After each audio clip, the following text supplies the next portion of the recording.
Hello and welcome to the Irish History Show on Near FM. My name is Cathal Brennan, and as always I'm joined by my co-presenter John Dorney of theirishstory.com. If you'd like to listen to this or previous episodes of the show, you can check out our website, irishhistoryshow.ie. You can check us out on Twitter, Irish History Pod. Go to our Facebook page, Irish History Show. So today we were going to talk about the treaty. Now that could be 10 episodes, could be 10 hours long. Well, where do we start? If we were going to put it in some type of context, John. The treaty and the negotiations, how do we get to this point? Okay, so the Anglo-Irish Treaty, which was signed in December 6, 1921, is supposed to be the final settlement for the Irish question, which in that form goes back to the 1880s and the first campaign for Home Rule. The Home Rule, first proposed in the 1880s, was limited self-government for Ireland. It was not leaving the United Kingdom. If we go to the last Home Rule Bill, the third Home Rule Bill, which is put before the British Parliament in 1912, gets passed but suspended in 1914. This proposed Dublin Parliament, but after the Ulster mobilisation against it, would have excluded the 6 counties. So that was already a hot issue as early as 1912. The Home Rule Bill was enacted in a way in 1920, the Government of Ireland Act, which instituted a Northern Parliament and a Southern Parliament. By that point, though, public opinion in the south had certainly, or the 26 counties, had certainly moved on, had been radicalised by events like the First World War, the reaction against conscription, the Easter Rising, of course, the reaction against the executions of the leaders and the repression after the Rising, and above all probably by the continued stalling of Home Rule. So Home Rule was supposed to be passed in 1914, wasn't passed. A part of the country was partitioned already de facto really in 1914. Not yet partitioned, but that was already sort of passed into law by the exclusion of 6 northeastern counties. With the rise of Sinn Féin, which, you know, we could talk about for a whole other 2 hours, but with the rise of Sinn Féin, basically the pro-independence party, public opinion in the south had moved beyond Home Rule, which was like autonomy within the United Kingdom, and the Irish Republic was declared in January of 1919 for the full independence of the whole of Ireland. And this was the position to which Republicans staked their colours. There was political mobilisation, there was an alternative state created, there was the Dáil courts created. So the idea was to treat the Irish Republic like it was a real existing state, and in some ways it was. And accompanying this, of course, is what we know now as the Irish War of Independence, which was a guerrilla campaign by the volunteers, the Irish Republican Army, against the British state, which was a conflict that started out as a very low-intensity conflict in 1919. There was probably, I think, 20 or 30 victims. It spiralled out of control in late 1920s, 1921. And by mid-1921, the British were very conscious that the solution that they'd been trying to propose, the Home Rule solution, was no longer going to be viable. They'd need a new solution to end this violence, which was draining resources, which was a big political problem, which was making them look very bad in the world. There was a truce arranged in July 1921, which was de facto recognition of the Republican leadership, not of the Republic, but of the Republicans as representatives of the Irish people, of Sinn Féin as representatives of the Irish people. And negotiations were started in November 1921 to produce a final settlement. As you say there before, with the 1920 Government of Ireland Act, the British government had passed Home Rule all round.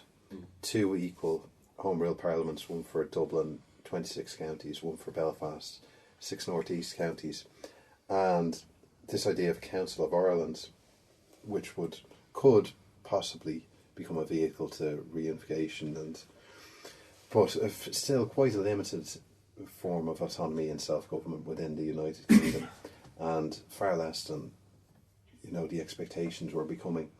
But like I said there about like the exclusion of the northeast, in some of the negotiations, some of the discussions you get before the Third Home Rule Bill, that's what they are discussing: exclusion, not a Home Rule Parliament for Belfast, just continued direct rule for whatever part of Ulster, whether it would be 9 counties, 6 counties, 4 counties, where the local inhabitants didn't want to come under a Dublin Parliament.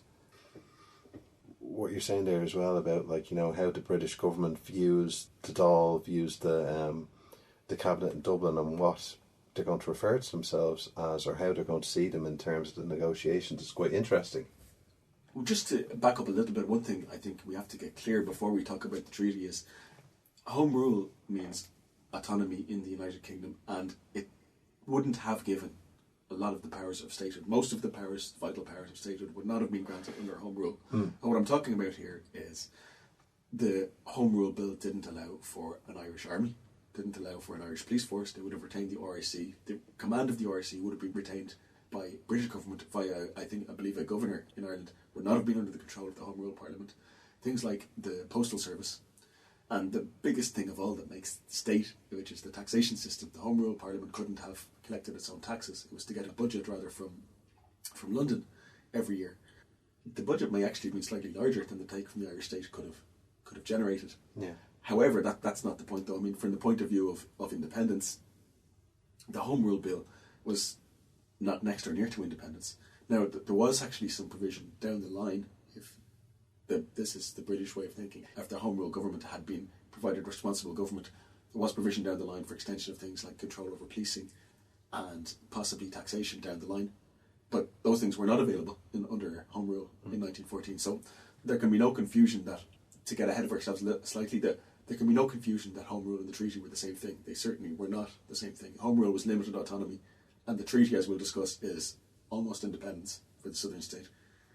But the idea with the discussions about the treaty was that Ireland was going to be a dominion, something similar to Australia, South Africa, New Zealand, Canada. Yeah. And I think the arguments from Republicans' point of view was that they weren't on Britain's doorstep, that they had virtual independence due to the fact that they were so far away from Britain.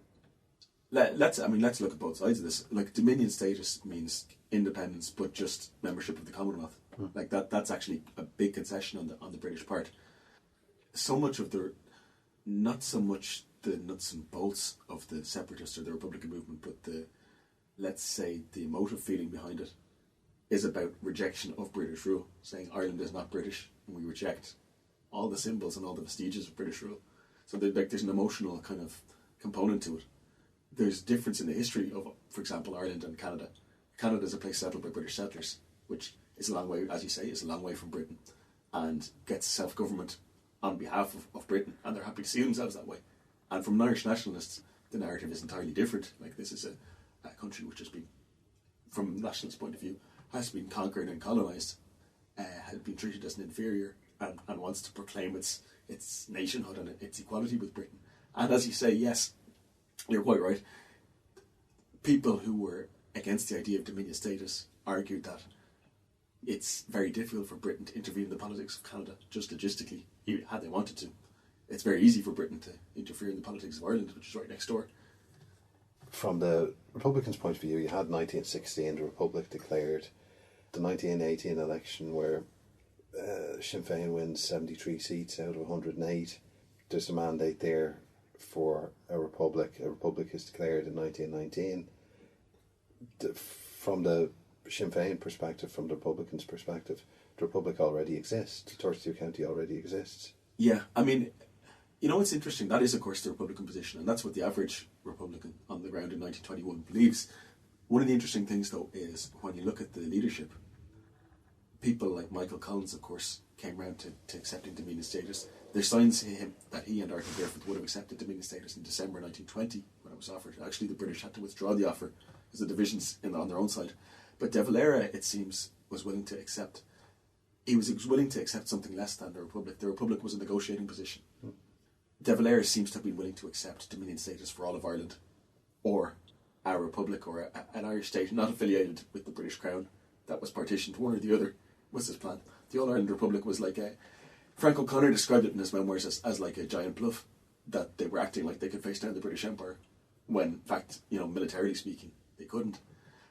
Just moving the discussion on a little bit, I mean, from the British point of view, what they've got here is a situation where they can't control what's happening really in Ireland anymore, except for by a campaign of repression, which they're preparing to do. I mean, the correspondence going back and forth. Macready is the commander-in-chief, are talking about, you know, mass arrests, thousands and thousands of arrests, declaring the whole country a military area, hundreds of executions each month. They're talking about really, really hardcore repression, but they don't really want to go down that road. On the other hand, they have some vital interests they have to safeguard in Ireland. They want to retain the ports of Ireland, and this is explicitly explained to Collins and others in the treaty negotiations. At one point, apparently, Collins was shown a map of the Atlantic campaign in the First World War, where British supplies had come to and from America. And Collins pointed out that if they had Le Havre in France, that it would be the best possible point. And he was told that's quite true, but we can't annex Le Havre, you know. But that was really central in the British thinking from a strategic point of view. But almost as important from the British point of view is that they're not seen to lose Ireland. They have to be clear that they come out of it. They've negotiated an acceptable settlement. They've retained Ireland as a loyal dominion. And that has to be the way it's portrayed. You know, otherwise they lose credibility in front of the world. And I mean, they have a lot of other colonies to think about. Well, I think if we discuss as well the makeup of the British government at that time, you had Lloyd George as Prime Minister and leader of the Liberals, although, you know, the Liberal Party is split between an Ascot wing, the former Prime Minister, but he is not the leader of the largest party in the government, is he? It's the remnants of a wartime unity government. Yeah, like the major part of the government at the time is the Conservatives, what would have been called the Unionist Party. The Unionists being the Conservative and the National Liberals, the old Liberal wing that split away from Gladstone in 1886. So he is sort of a prisoner to the Unionists in his own government. And it's surprising really that he continued on as Prime Minister in that situation, or that the Conservatives didn't look for the main job for themselves. I mean, I don't have really any insights into Lloyd George's character, but I mean, the only thing I'll say is that, like, I think Britain's kind of strategic interests would have been the same regardless of who's actually in power in Westminster. Now, there is a difference, though, as you say, because the Conservatives had a very close and almost familial relationship with the Ulster Unionists. And that did make a difference, of course, when we talk about the issue of partition. But I think as regards the issue of recognising an Irish Republic and retaining certain strategic interests, they would have been the same regardless, I think. I think even if we go back to 1917, before the 1918 election, when Sinn Féin is reformed, like I always think it's interesting when people say that Sinn Féin today is still the exact same party to 1905, and it's been like, you know, one continuous thing. We can really say that Sinn Féin of that period is formed in 1917 with the Volunteers, Plunkett's Liberty Clubs, and Griffith's old Sinn Féin party. But like their policy at that time regarding the Republic is that they're in favour of an independent sovereign Irish Republic, and then the Irish people themselves can decide whether they want to be a dominion. Once Britain is removed from the equation, once there's no outside interference whatsoever, the Irish people themselves solely can decide what type of government they want, and then rejoin the Commonwealth if they want, have any type of government. But first you have to remove the gun to the head, so to speak, from Britain. Yeah, and that remains an argument by Republicans throughout the whole period. Originally you have those meetings between De Valera. Originally you have a correspondence between De Valera and Lloyd George, which is quite interesting, even getting to how they're going to describe each other and who is parties to negotiations. It's just endless letters back and forth. Is Lloyd George negotiating with the representatives of the Irish Republic? Is he dealing with the largest party in Southern Ireland elected at the 1921 election? Yeah. And this is like before a negotiations can even take part. Yeah. It's like all these questions present themselves. And this is the case throughout, actually. There's two parallel dialogues going on. That the Irish dialogue is that representatives of the Dáil, the Irish Republic, negotiating with the British government. The British government, the Parliament of Southern Ireland, you know, negotiating a constitutional settlement, you know, with its superiors. And that kind of tension is never resolved, really. In the period after the treaty, this goes on, whether there's a government just to implement the treaty or whether it's a sovereign Irish government. But we'll get to that in a second. But yeah, so initially there's these talks between De Valera and Lloyd George. And initially they fingered De Valera as a moderate compared to Collins, who, as they knew, had a very key dominant position in the military wing of the Irish Republican movement. As everybody knows, I think, De Valera was not the man who went to London to negotiate the treaty, which is something which has always been very controversial. John Regan's book has, I think, very enlightening things to say about this, which is De Valera's position was that he was aware that they couldn't get recognition of the Irish Republic. That wasn't going to happen, unfortunately. But as I alluded to already, De Valera hoped to get either All-Ireland Dominion status or a non-Dominion Southern state.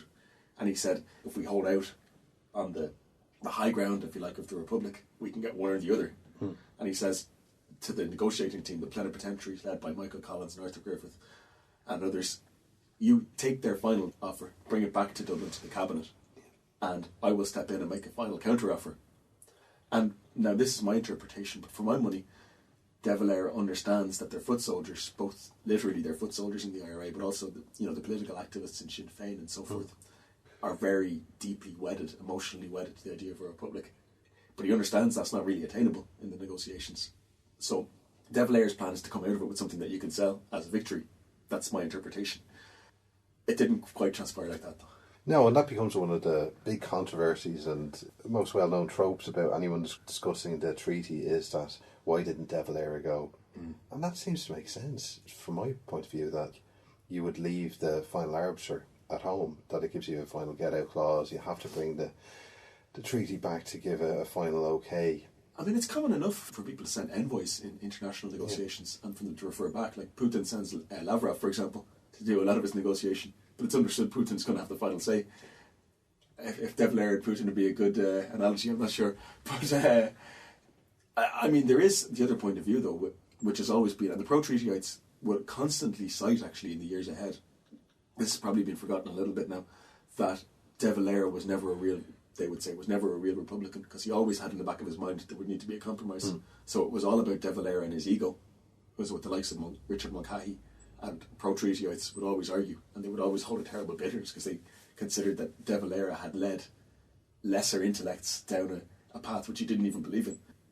We'll come back to that whole question of the treaty split, but I mean, from the point of view of the treaty negotiations, Collins, Griffith, Robert Barton, Erskine Childers as the secretary, George Gavin Duffy, Duggan. Eamon Duggan, are sent over with as plenipotentiaries. This means they have the power to sign the treaty. But De Valera doesn't want them to do that, of course. So they go over to London and there ensue very intensive rounds of negotiations. Well, it seems from reading the reports about the plenipotentiaries that went over that there didn't seem to be any unity of purpose, that there seemed to be a lot of splits and divisions within the Irish ranks compared to a united British front. That can only have hurt the Irish cause over there. I think the cracks sort of developed during the negotiations as they went along. I was going to say famously, it's not that famously, but very interestingly, Griffith himself was sort of, you'd almost say, played by Lloyd George to drive a wedge in the Irish ranks. Well, I think that's the thing that most people aren't aware of. The fact that during the treaty negotiations there was a big unionist conference coming up in Liverpool, and one of the things that the government feared was that the conference would pass a resolution calling on the government to call off negotiations with Sinn Féin. And Lloyd George, in his discussions with Arthur Griffith, said we need something from you, some sort of assurance that the plenipotentiaries will accept the crown, will accept inclusion within the empire, so that we have something we can say to the conference, something we can say behind the scenes that, look, these negotiations are going to be worthwhile, they're going to be fruitful. And it really does seem like Griffith handed over a lot of his negotiating cards before the treaty had even been he actually signed. He signed a letter, though, promising Lloyd George that he would kind of concede these things, which is an extraordinary thing for the leader of a delegation to do. It doesn't seem to have been particularly secret as well, and the cabinet knew he was having these discussions back and forth and giving these assurances to Lloyd George, so it wasn't something he was doing entirely off his own bat. But at the same time, it does put the Irish delegation very much on the back foot.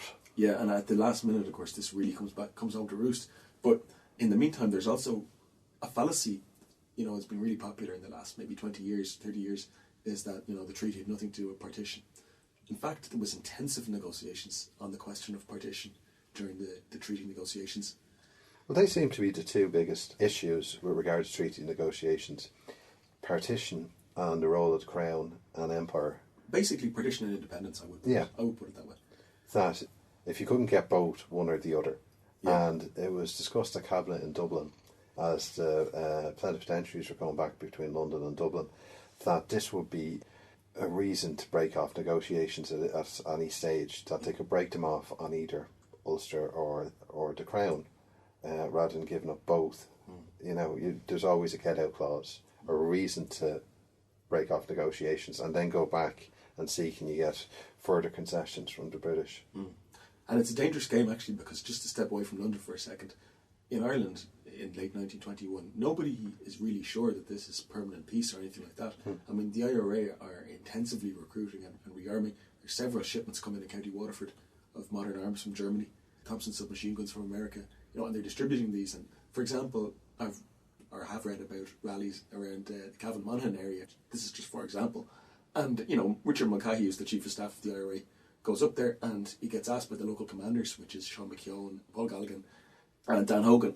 He gets asked by them, is the truce going to hold? And Mulcahy says, I really don't know.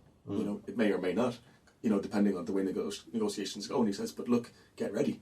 And interestingly enough, the British Army tell their people exactly the same thing. They say, these negotiations may go one way or the other, and the rebels, as they call them, will be considerably better armed and better organised than they had been previously. He said this will be conflict on a new scale.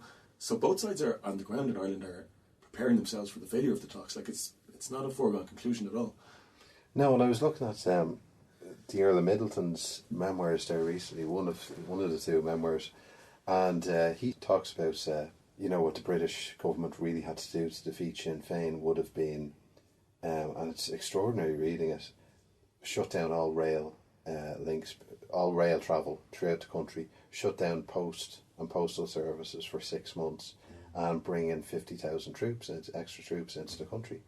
After 6 months, sweep through the country after declaring martial law.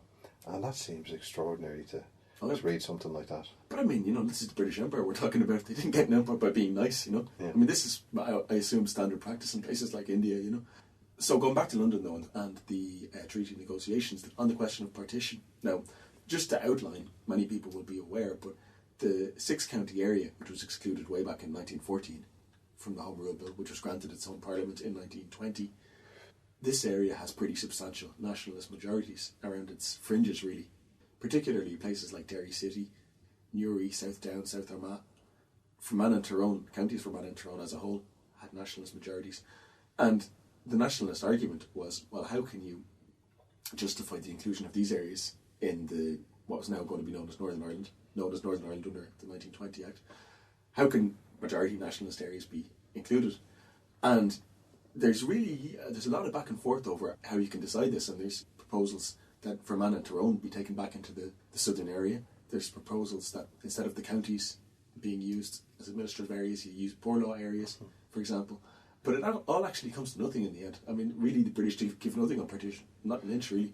Well, you can see the negotiations going on between James Craig and Lloyd George. We should say separate to the treaty negotiations. Separate to the treaty negotiations. Unionists aren't that then. Yeah, they're not party to the negotiations, but they're definitely in the background and very much affected by what's going to happen. And at this stage, there's been an election in the north. There is now a government, and there is now a cabinet led by James Craig as Prime Minister. And still in quite precarious situation. Extremely precarious. Yeah. I mean, we should say that, there's a kind of undeclared war really going on between North and South throughout this period, There's low-level violence all along the border and in Belfast throughout the period. And the one thing you get from reading through the Northern Unionists' standpoint is they achieve an awful lot just through obdurate refusal to... Bloody mindedness. Really. Yeah. And it's not a criticism. No, the game is the game. Yeah, as far as Craig is concerned, this is negotiations between the south of Ireland, the 26 counties, and the Westminster government. It's nothing to do with them.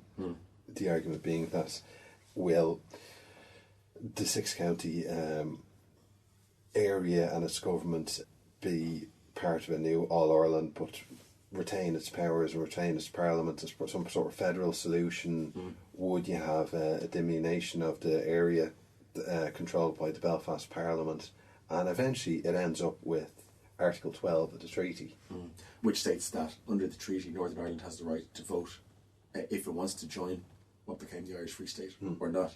And interestingly enough, my take on it is that the British really didn't mind, that the British would have been just as happy to see Northern Ireland in a Dominion settlement, because that would have almost cemented the Irish state within a Dominion context anyway, had the Unionists been part of it. But, the upshot of it is that Northern Ireland decides its own destiny, that there's no question of an end to partition immediately. Now, most people in the south of Ireland, and quite a few people in the north of Ireland, didn't believe that partition could be a long-term thing, even after that. the Unionists had a majority in Northern Ireland, so Northern Ireland deciding its future meant a Unionist thing. But most people in the South assumed that Northern Ireland just wouldn't be viable. That they were constantly talking in early 1922 that it would be bankrupt, that they would just have to come into the rest of the Irish state, that they couldn't sustain themselves. Well, that leads to the other part of the article about the Boundary Commission. Yes. Okay, the boundary, yeah, and going back to the question of, the very large parts of Northern Ireland. Actually, at the time of partition, I think the ratio of Catholics and Protestants, which is a very blunt way of describing it, but the ratio of Catholics and Protestants, so therefore almost all nationalists and unionists, is like 70-30, I think, in the Protestant unionist favour. But Catholics are nationalists, again, for the most part, are concentrated in areas around the fringes of the west of the six-county area, the south and west of the six-county area, and had the same principle of self-determination of minorities being applied. They would have seceded, if you like, from Northern Ireland and joined the Free State. And the Boundary Commission is supposed to be able to do that.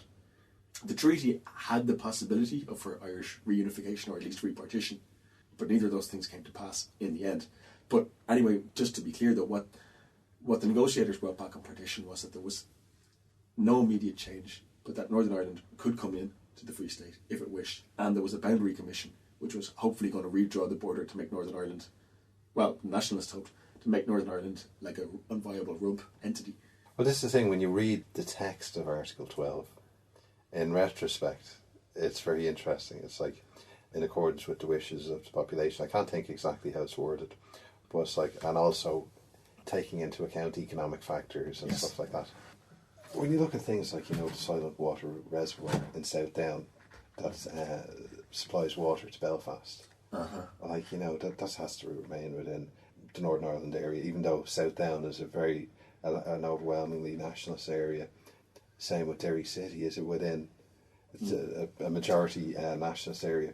Is it economically feasible to leave that out of Northern Ireland?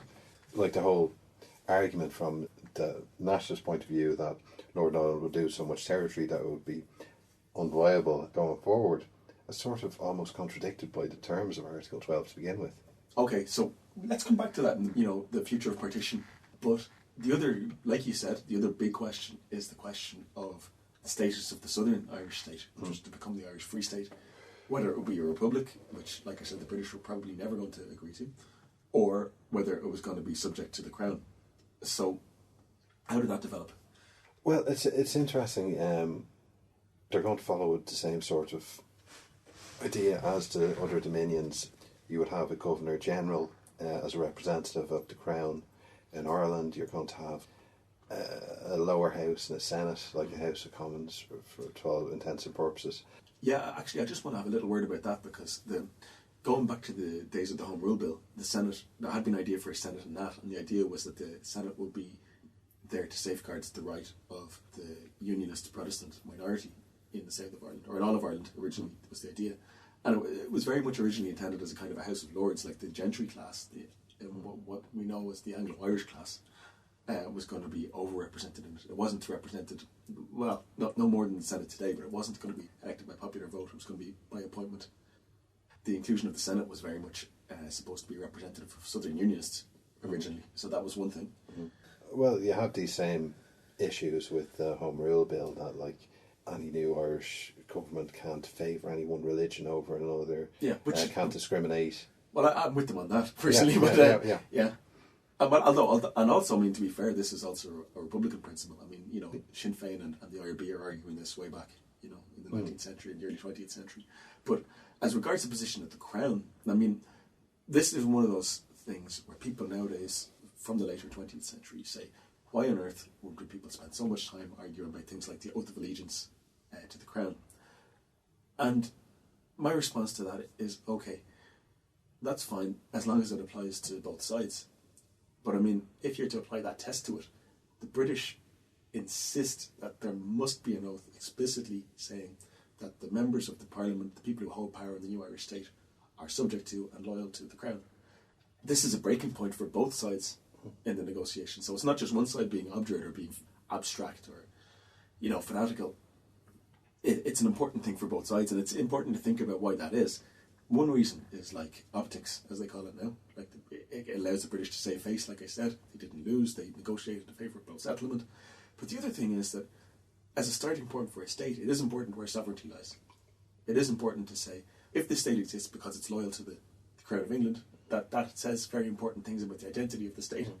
If the state exists because of the, as you know, the Republicans would claim, because of the will of the Irish people, that's a whole other trajectory for the Irish state in what it can and can't do. Not only in what it is, but what it actually can and can't do. So a state created by the Irish people, through the will of the people, has the right to declare itself independent, to go its own way in foreign policy, and so forth. And remember, this is right after the First World War. A state that's subject to the Crown, that's created by the Crown and is loyal to the Crown, does not have those prerogatives, not in theory. So, these are not, meaningless things. No. They're actually important things. And it's also, as well, this is before the Statute of Westminster, when... which changed the game. Which changed the game, but technically all Can you Dominion just explain what parliaments... that was there? Yeah, like technically all Dominion parliaments are subject to the mother parliament, the Imperial Parliament in Westminster.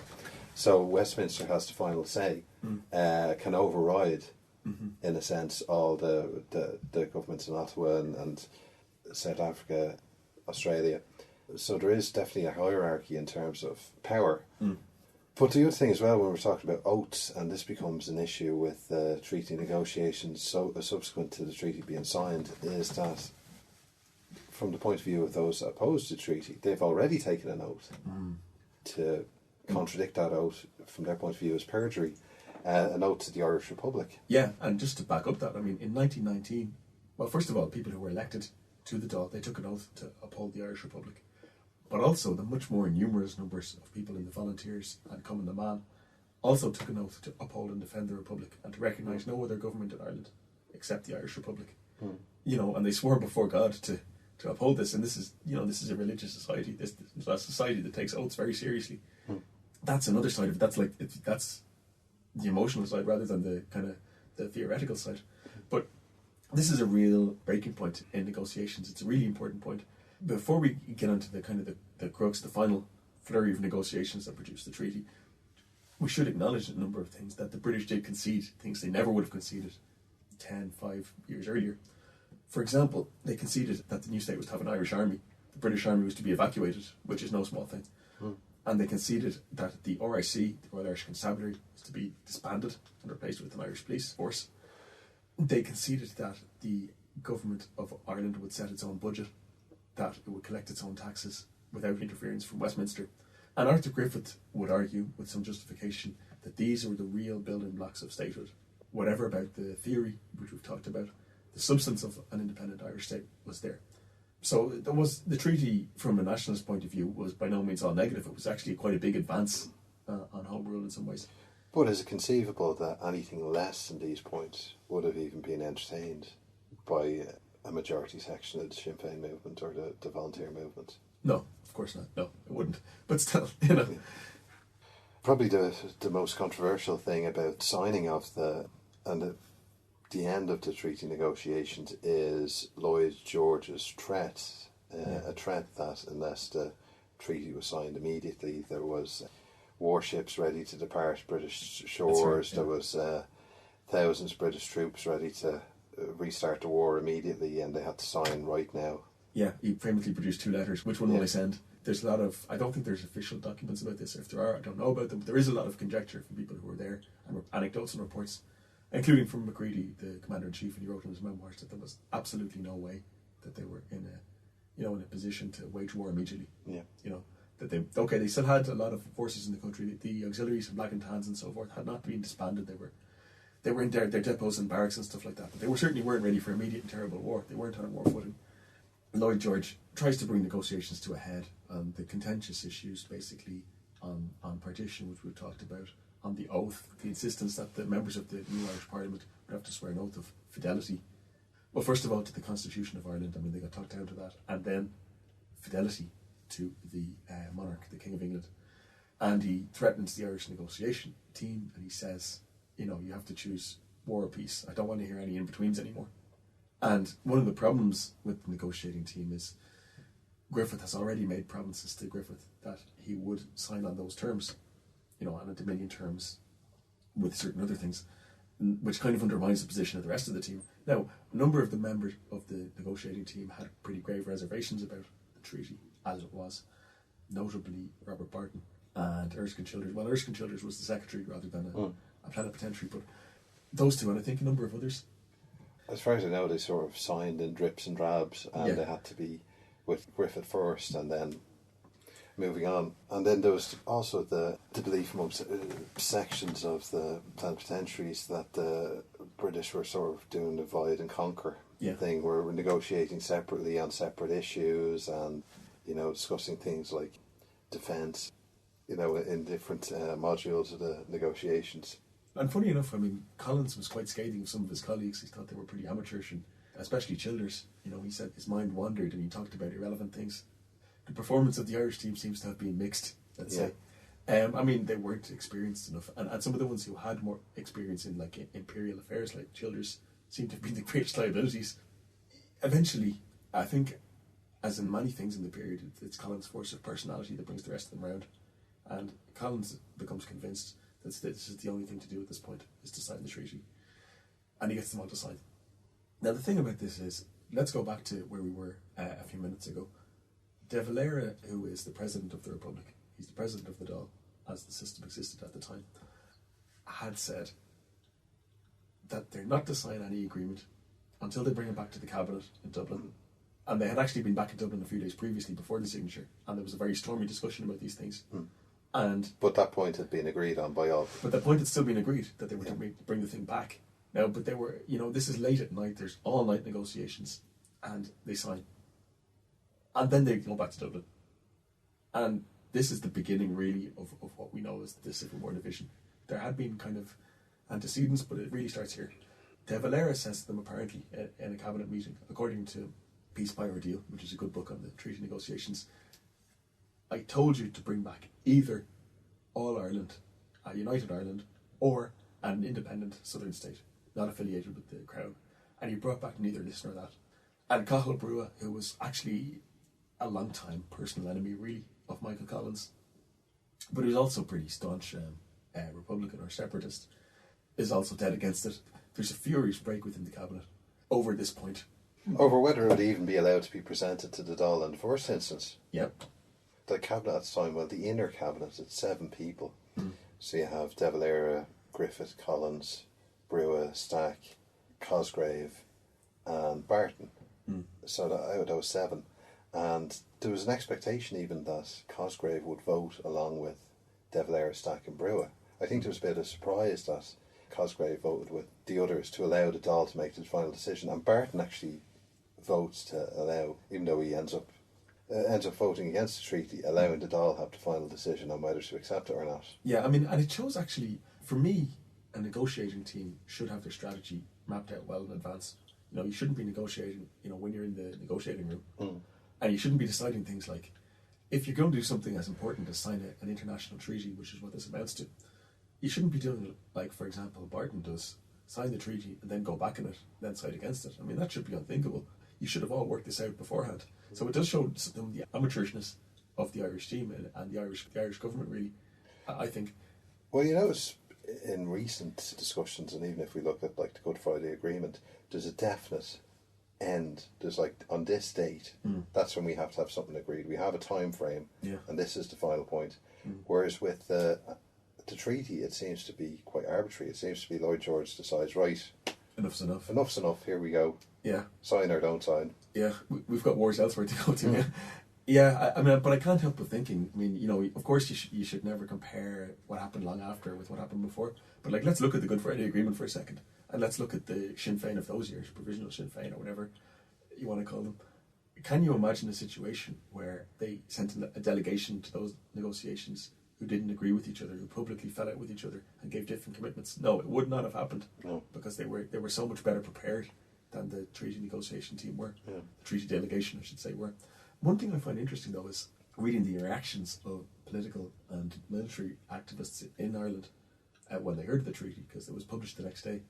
In hindsight, because of the split over the treaty and the way it went, the reactions on the ground on hearing the treaty were pretty much entirely negative. people like, for example, Owen O'Duffy, who was later a pro-treaty stalwart, who was a general in the pro-treaty army, the National Army, who was the first commissioner of the Gardaí, were apparently, according to eyewitnesses on the ground, had a furious reaction against the treaty. He was in Richard Mackay's house in Dublin, and he said, Dick, the army will never stand for this. The army, meaning the IRA, will never stand for this. That seems to be the reaction across the board. I mean, I've been reading a lot of these, mostly anti-treaty, I should say, to be fair, because they tended to leave far more memoirs of the period for some reason. Maura Comerford, for example, the Come of the Man activist, says she was in a house in Bushy Park Road in Terenure. She burst out crying when she heard the treaty terms. She went home and she went to bed because she said it was a terrible surrender of Republican principles, that all these people had gone out and died for nothing. You know, that's the way she saw it. Todd Andrews, who's a young IRA man in Dublin, hears about the treaty negotiations, and his words are, you know, when he heard the fact that they'd have to pay for the pensions of the RIC, who were going to be disbanded, but they'd pay their pensions, that the British would keep 3 ports around the coast of Ireland, keep naval bases there, military bases really, you know, and of course the oath of allegiance, as Republicans always called it, to the British monarch. He said he couldn't believe that Mick Collins, somebody he admired and respected, had agreed to it. So there's a lot of this goes on, but one of the prophetic things though is that Collins comes back to Dublin and he meets his most trusted men, or some of his most trusted men in the squad in the intelligence department. These are, if you like, they're almost his personal force. They're like a Roman emperor's Praetorian Guard in the IRA. And he meets Tom Cullen, who's one of the senior people among this group, and he says, apparently, now this is according to Cullen's recollections, he says to Cullen, what will the boys think of this? The boys meaning his own men in the intelligence branch of the IRA. And he says, if it's good enough for you, it's good enough for them. This is, from a pro-treaty point of view, this is a really key thing among, you know, the hardcore pro-treaty Republicans. What's good enough for Mick is good enough for me. So it's the force in particular of Collins' personality that drives the acceptance of the treaty within the movement. Now, the reaction in wider society seems to have been a lot more favourable. It's difficult to judge this, of course, but I mean, from the very start, the pro-treaty line is whatever the Republican movement says, the treaty is the will of the people. And this is being turned out from early December 1921. So this is being turned out way before there's elections or Dáil votes. I looked at the treaty debates in rural areas along the border in Cavan, Monaghan, Louth, Longford, Leitrim. One thing that's interesting about it is it shows the kind of level of local democracy, informal democracy that existed in Ireland at the time, by which I mean, as well as county councils and formal elected bodies, there was farmers' union meetings, trade union meetings, Sinn Féin club meetings, things like this in all these areas. I mean, these things were, there was public meetings where people argued back and forth about these things. Now, what's really interesting I found was that the pro-treaty people, I mean, and these were Sinn Féin people, you know, IRA people, and also not, I mean, farmers party people, former unionists, but majority of the people who attended such meetings were Sinn Féin supporters. And the pro-treaty line was that the treaty is the will of the people, the will of the people, the will of the people, the will of the people, repeated like a mantra. You know, this is clearly the pro-treaty line from a very early stage. Just to go back a bit, the Republican reaction, the reaction in the Republican movement, and in particular in the IRA, and in Come of the Man, the women's really quasi-military organisation, is extremely disappointed. They felt really let down by the treaty. Well, does this make you think that the Republican movement as a whole hadn't really been prepared for possible outcomes? Absolutely, and this is the key political failure for me. Now, this is, I repeat something I said earlier, this is my interpretation. But my interpretation is that Dáil Éireann understands that compromise must be sold in a way that makes it look like a victory. And Collins, who is in some ways a very shrewd political operator, doesn't appear to understand this as well. He seems to have thought that, you know, breaking personal alliances with people, which is how he worked, isn't enough to get it over the line. But in the end, that didn't prove enough. He wasn't skillful enough, I think, in manoeuvring or managing not only managing the message, but being able to prepare people and move people together in a way that they believed in at the same time, which Dáil Éireann turned out, later in his career really, Dáil Éireann turned out to be very good at this. And Collins, for my money, this was his big failing, that he failed to do this within his own movement in terms of the treaty. Well, one of the points that's always brought up is that if Dáil Éireann would have supported the treaty, those that had become anti-treatyites or those that fought against the treaty would have fallen into line behind him and supported the treaty. Is that your reading of the case? No, short version. Okay, yes and no. There's two parallel splits, right? There's the political split and the military split, the split in the IRA. Now, let's take the political one first. So the Dáil meets, there's very contentious, bad-tempered debate on the treaty.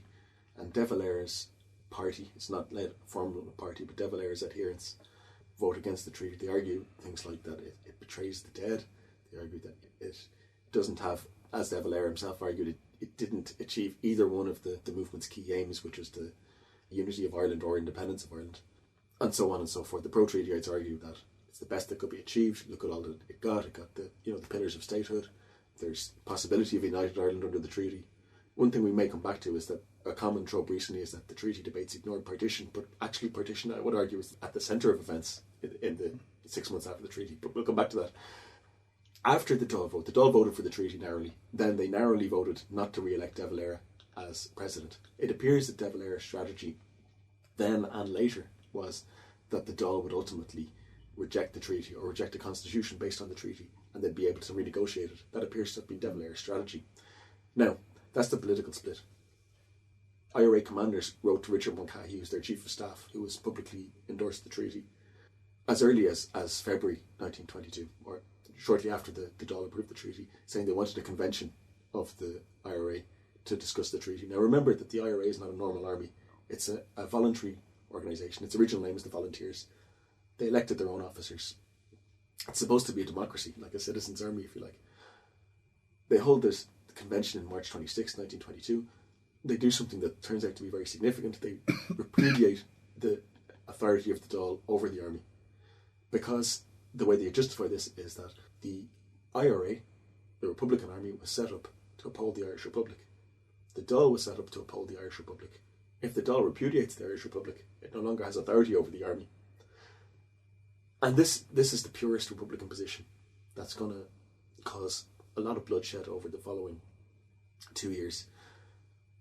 But it isn't that Eamon de Valera said to the IRA in the Mansion House in March 1922, I don't agree with the treaty, and neither should you. You should follow my lead and bring down the pro-treaty settlement. That's not what happened at all. The IRA have gone a step much further than De Valera ever wanted to go. De Valera wanted to work inside the Dáil to renegotiate the treaty, or if not to renegotiate the treaty, renegotiate the constitution of the Free State, as it would then be. So there are two parallel things going on. They're not the same thing. Now, there is an argument the pro-treatyites would make, and their kind of intellectual descendants would make over the decades, which is that the IRA, anti-treaty IRA, would never have had the confidence to oppose the treaty, to oppose the decision of the Dáil, had it not been for De Valera. Had it not been for De Valera subsequently touring places held by anti-treaty IRA units and saying things like, the treaty blocks the way to Irish freedom, and if the Volunteers will strike out again for a republic, they may have to wade through the rivers of blood, including some members of this government, which he did say, but it didn't help matters. But it's certainly not the case that the IRA is following De Valera. For me, it's the other way around. De Valera is trying to co-opt and bring back the IRA in pursuit of his political agenda. Now, he gets it very wrong, because it turns out he can't control these people at all. He doesn't get control back over these people until after the IRA ceasefire of 1923, after the Civil War. So he gets it very wrong, but for me, the story is certainly not the IRA following De Valera. It's De Valera following the IRA, which is a different thing. And that's the thing, I think we get an idea into De Valera's political thinking during the treaty debate, that he presents his original plan, which becomes known as document number 2. And it's funny, if we look at document number 2, that it becomes, at a much later stage, the blueprint for Fianna Fáil's dismantling of the treaty after the 1932 election. Yeah, absolutely. And one of the things is that in De Valera's papers, he does keep going back to this idea that you remove the crown from the south of Ireland, but his idea is actually you keep some sort of vestigial relationship with Britain to satisfy the Unionists who are going to come in at some point. In some ways, De Valera's thinking is actually kind of consistent. His method of getting there changes. One thing as well that's interesting, though, on De Valera is that the Dáil approves the treaty, but then there's the first general election in June. We're skipping a lot of stuff that happened, but the IRA, obviously there's a big split in the IRA, but there's an election in June 22, and the pro-treaty side, the pro-treaty faction of Sinn Féin, is the majority party or would have been the majority party in the new Dáil, the first parliament of the Irish Free State. Even after that election, which De Valera decries, he says the imperialists, the British, have manipulated the Irish people, but even after that election, De Valera publicly says, he's going to go into the Dáil, and he hopes the members of the Dáil won't endorse the constitution, which includes the oath of allegiance to the king. So it's clear, even after that election, that Dáil Éireann's plan is not to use the IRA to bring down the government. Dáil Éireann never says anything like that before the outbreak of civil war. Dáil Éireann's plan is to get the Dáil to reject the treaty by some means. And Dáil Éireann constantly bemoans the fact that the IRA have done this thing of publicly repudiating the Dáil, which is very hard to kind of come back from in political terms. I think as well, if we look at like a lot of people's idea of the treaty and stuff like that is influenced by the Michael Collins film. Just to stop you there for 1 second, I mean, Michael Collins filmed also kind of popular representations like Tim Coogan's biography of Michael Collins, for example. I mean, it's not just a Michael Collins film. There's a kind of a pop culture thing that's assembled in a number of different kind of media. The way the treaty vote is portrayed is that, like, in the wake of the vote on the treaty, the anti-treatyites leave it all, and that's the end of it. No, they leave it all and go back. And then go back. In the wake of Dáil Éireann resigning the presidency once the treaty vote is lost, Arthur Griffith then becomes president of the Irish Republic and accepts the presidency of the Irish Republic. And the Dáil continues on with the anti-treatyites holding their seats until the next election then in June 1922. And part of the problem, I think, from a purist Republican viewpoint is that the second Dáil was never formally dissolved properly before the third Dáil comes into effect. Yeah, we're going to confuse the listeners with this, but we have to go into it. So under the treaty, one of the things we talked about earlier was that, there was no consensus between the Irish and British sides over what was actually happening. So again, from the Irish point of view, this is a negotiation between two sovereign states. The British point of view, it's the British negotiating with the local parliament that they've created.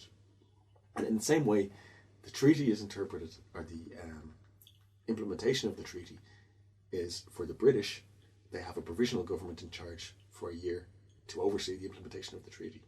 And until that, what's meeting is the Parliament of Southern Ireland, which is a British-created institution.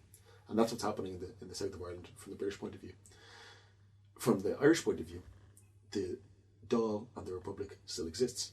But the Dáil and the Republic have voted to endorse a new settlement, which is the Irish Free State, which is going to come into being December 7th, 1922, so a year and a day after the signing of the treaty. And nobody ever really clears this up. So there's two parallel structures. There's the provisional government, which is set up under the treaty. There's the Dáil and the Irish Republic, which is still in existence. And nobody ever really clarifies this. It takes the Civil War to clarify this, actually. Arthur Griffith is the president of the Irish Republic. He's the president of the Dáil. But Michael Collins is the head of the provisional government. Right? Who's really in charge? Now, actually, the truth is it's Collins. But really that's more to do with Collins' unofficial power over the army. Also Commander-in-Chief of the National Army. That's what I mean, Commander-in-Chief of National Army. Although technically he's not that either until the outbreak of civil war. But in reality, he is a similar kind of vague position he had in the IRA itself. If we wanted to dig even deeper, is Collins' power coming from being Commander-in-Chief of the Army, being Chairman of the Provisional Government, or is Collins President of the Irish Republic because he's head of the IRB? Now, this is one of the murkiest things about this whole period. So, the IRB, the Irish Republican Brotherhood, is one of the driving forces behind the Nationalist Revolution, actually from 1857, in terms of this period, from 1916, the insurrection, which the members of the Supreme Council launched. Collins and his close allies like Richard Mulcahy, Sean O'Murhala, Dermot O'Hegarty used the IRB in the War of Independence period as kind of a directorate to get people they wanted in important positions. What's very interesting is that the IRB is used. Now, the IRB, it should be said, has pro and anti-treaty members, to be fair. I mean, the likes of Liam Lynch, who goes on to lead the anti-treaty IRA, is a member of the Supreme Council, for example. But the fact is that the majority of the Supreme Council of the IRB, which is a secret organisation, endorses the treaty, probably on Collins' word really, helps to get the treaty passed in the Dáil, by advice and by orders to its members, helps to get the nucleus of the pro-treaty army formed. The anti-treaty argument is that there's a parallel thing going on here, that there's kind of a power grab by a secret society, because a lot of Republicans and separatists had felt after 1916, especially after 1919 and the open declaration of an Irish Republic, that there was no such place for a secret clandestine organisation like the IRB. I mean, it's possible that the influence of the IRB has been exaggerated by anti-treatyites, but there's no doubt that it does have an important part behind the scenes in getting the treaty elected and in the exercise of power in the chaotic first 6 months of 1922. It plays a very interesting role within the National Army, and particularly at the superior officer level, the general level. Absolutely. If you look at the command of the National Army, certainly from the creation of the National Army under the treaty, which is the very end of January 1922, until the outbreak of civil war in the end of June 1922, and for a long time afterwards, the High Command of the National Army is very strongly composed of IRB people. I think that could be an entire other podcast on its own about the IRB, but as you said there, I just can't see the rationale behind the IRB continuing to exist past January 1919. Every stripe of republicanism, from the most purists, treats the First Dáil and the vote in 1918 as the Irish Republic, the Dáil being the representatives of the Irish Republic, as the Parliament of the Irish Republic, and in that case, the government led by Dáil Éireann. But you have an entire secret organisation there whose entire constitution is that the head of the IRB is the head of the Irish Republic. Yeah, virtually established. Yeah. The original wording. Yeah, it's a strange one, all right. I mean, my sense of it is that Collins is not a man who really cares a lot about theory throughout his whole career. I mean, he's also a pretty young guy. I mean, he's a thrusting young man, you might say, where he doesn't really care about legal niceties. For me, the IRB is an organisation used by Collins to get things done that he wants to get done. And I mean, Collins is a militarist Republican. He's no different really ideologically from the people on the other side. It's just that Collins has made this decision to accept the treaty terms. He's committed to this position and he wants to get it done. And the IRB is a way to get it done. I don't really think that Collins particularly cared about legal stuff. The other thing is about Collins is that Collins had a tendency throughout the whole period where he becomes an important character to assemble informal power around himself. So power that has no legal title under anybody's institutional positions, whether it be in the IRA, where technically he's only the director of intelligence, but really he's running the organisation, whether it be in the provisional government, where he has one position under the treaty and no position under the Dáil, and so forth, whether it be in the National Army, which he's not the commander of until the outbreak of civil war, but he's really the commander of. This is just Collins' way of getting things done. Do you think that the treaty ultimately had to lead to civil war? I think that part of the British strategy is that they needed to split the Republican movement in Ireland to get a settlement that was acceptable to them. We've already talked about the British had certain strategic and credibility needs that they needed to fulfil in a settlement in Ireland. They were aware that they needed to split the Republican movement. Interestingly enough, they thought originally Dáil Éireann was the man who could have delivered on it, because Michael Collins they thought was an extremist. It turned out to be the other way around, via Arthur Griffith. Now, having said that, I think had it been left to the Irish alone, I think there was a good possibility of compromise if features of the settlement, such as the oath, had managed to be omitted. Now, certain people would never have been happy, but for example, Liam Lynch, who was in many ways the driving force behind the anti-treaty IRA, as opposed to the political movement, would certainly have accepted this constitution that was proposed in May 1922, which would have had no mention of the British monarch. And there were other things where, the army would have been reunited and there would have been an equal number of pro and anti-treaty people elected onto its command, and so forth. I think that under those terms, a split was avoidable, or reducible, let's say. There probably would have been some sort of split anyway. There probably would have even have been some bloodshed, I think.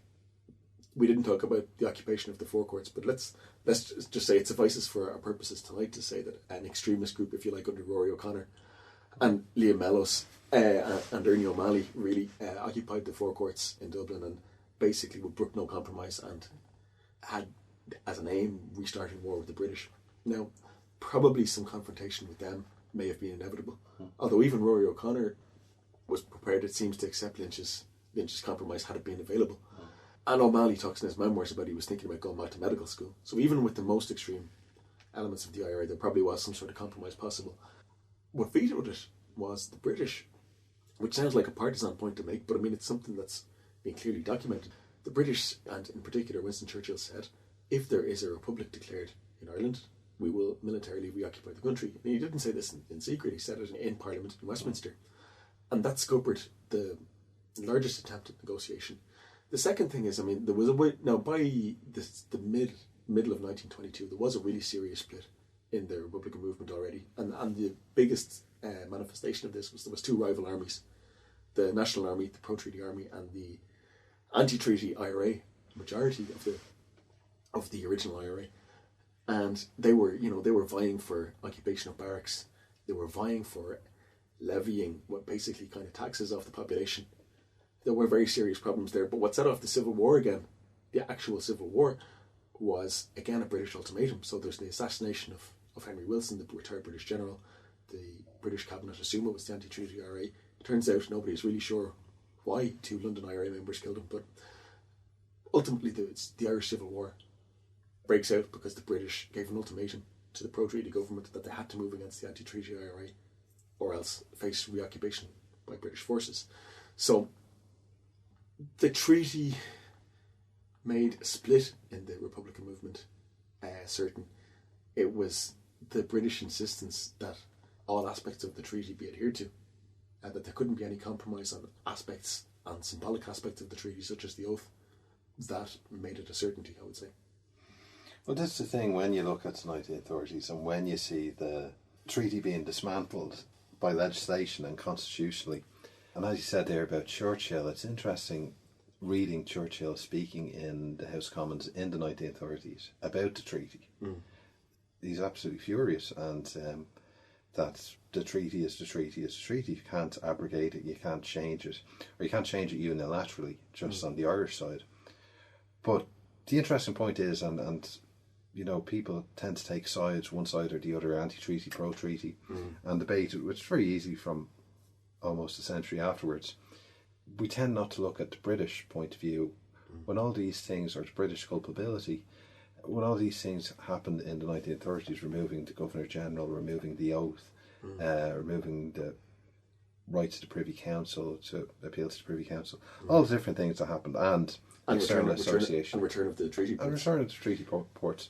Now, the return of the treaty ports were, you know, a negotiated thing between the two governments. That was the bilateral thing. Yeah, but all the other things to do with the constitution, they were all done without shot being fired. Now, you had the trade war and stuff like that, and but I take a trade war over civil war.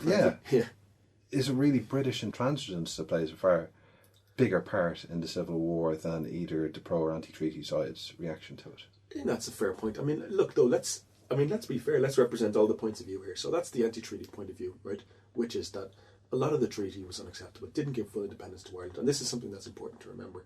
The treaty, though a big advance on home rule, was not the same as what we have now. So what we have now was also constructed in the 1930s, where the supremacy of the British Parliament and the association with the British Crown were eliminated. Now, that's the anti-treaty point of view, that these things were eliminated later on, and the southern state was put on a better keel. The pro-treaty point of view is that if this was all possible from within the realms and within the confines of constitutional politics, then why did we need a civil war in the first place? Why not, as Collins said in early 22, treat the treaty as a stepping stone, you know, freedom to achieve freedom? So the pro-treaty point of view is that, and that has some validity as well. There really wasn't a need for a violent break. But let's include a third point of view, that the actual break, as I said, the reason that large-scale warfare broke out between the two factions, the immediate cause of it was the British ultimatum, that this had to happen to the pro-treaty government, the provisional government. So let's consider all these things. Now, before we wrap up our discussion, I mean, the one thing I want to say about the popular understanding of the treaty and the split over the treaty and the Civil War is, you know, there's kind of a vulgar popular understanding that there was a civil war over partition, and that's not true. But there's another thing, or that the treaty created partition, or that the treaty created it's probably partition. the biggest, which would be nice and neat, but it's not true. It's much more messy and complicated. That's not true. But there's a counter myth, if you like, or a trope, that nobody in the south of Ireland cared about partition, and the civil war and the treaty was irrelevant to partition, and nobody cared because, you know, there were southern nationalists. This is nonsense, right? Because, you know, that might be true in the 1970s, for example, when people had, like, intellectually and emotionally disconnected from the north. That was not true in the 1920s. People were constantly talking about partition. Pro-treatyites and anti-treatyites vied with each other to be more anti-partition, right, throughout the treaty debates.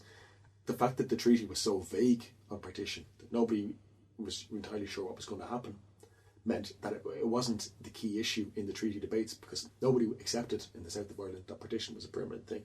Now, we could have a whole other hour talking about partition, so we won't. But the fact that the key breaks in the treaty issue and what turned into the Civil War were not over partition doesn't mean partition is not important. This is a massive misconception. And partition played a part in all these events in lots of different ways.